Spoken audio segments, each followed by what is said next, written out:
स्वात में अमन अमान की बहाली के साथ साथ बागात भी फलों से लद गए। मकामी मंडियों तक पहुंचाने की तैयारियां।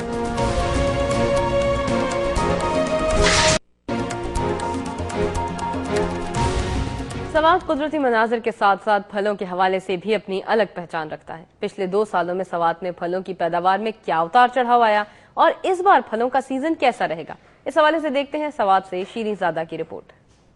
स्वात कुदरती हुस्न के अलावा फलों के हवाले से भी पूरी दुनिया में जाना जाता है। यहाँ पर सेब, अड़ू, खुबानी, आलू बुखारा और दूसरे फल कसरत से पैदा होते हैं। स्वात का फल मुल्की और गैर मुल्की मंडियों तक सप्लाई किया जाता है, लेकिन मई 2009 में स्वात के फलों से बड़े बागात इसी तरह रह गए थे और इसकी वजह ये थी कि फलों की चुनाई के लिए वहाँ कोई भी नहीं था।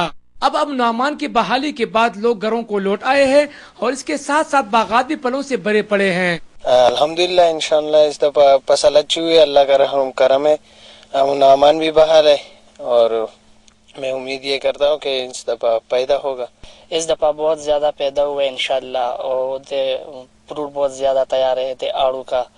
इंशाअल्लाह पिछले साल में बहुत नुकसान हुआ है, बहुत ज्यादा। इसी साल इंशाअल्लाह बहुत पैदा में होता है और अमन बहुत बहाल हुआ है, बहुत मुस्तकम है इंशाअल्लाह। स्वात में आजकल अड़ू, खुबानी और आलू बुखारा के बागात से चुनाई जारी है, लेकिन पिछले साल स्प्रे न होने से फलों की पैदावार में कमी का खतरा है। जो नुकसान हुआ है वो तो एक डायरेक्ट नुकसान था, जो मतलब कि हमारा फल और ये मंडियों तक नहीं पहुंच सका। दूसरा नुकसान ये हुआ कि जो बागात हमारे थे या फसलात थे उनकी निगहदाश्त नहीं हो सकी, तो वो सिलसिला जब बिगड़ गया तो उसकी हालत बहुत ख़राब है, तो वो 4-5 साल उसकी दोबारा बहाली में लगेंगे। 2009 में स्वात से फलों की इंतहाई कम मिकदार में दूसरे शहरों को सप्लाई हुई, जिसकी वजह से काश्तकारों को काफी नुकसान का सामना करना पड़ा। स्वात में अमन बहाल होने के बाद एक बार फिर बागात फलों से भर गए हैं और काश्तकार ये उम्मीद करते हैं कि इस दफा इनकी माली मुश्किलात खत्म हो जाएंगे।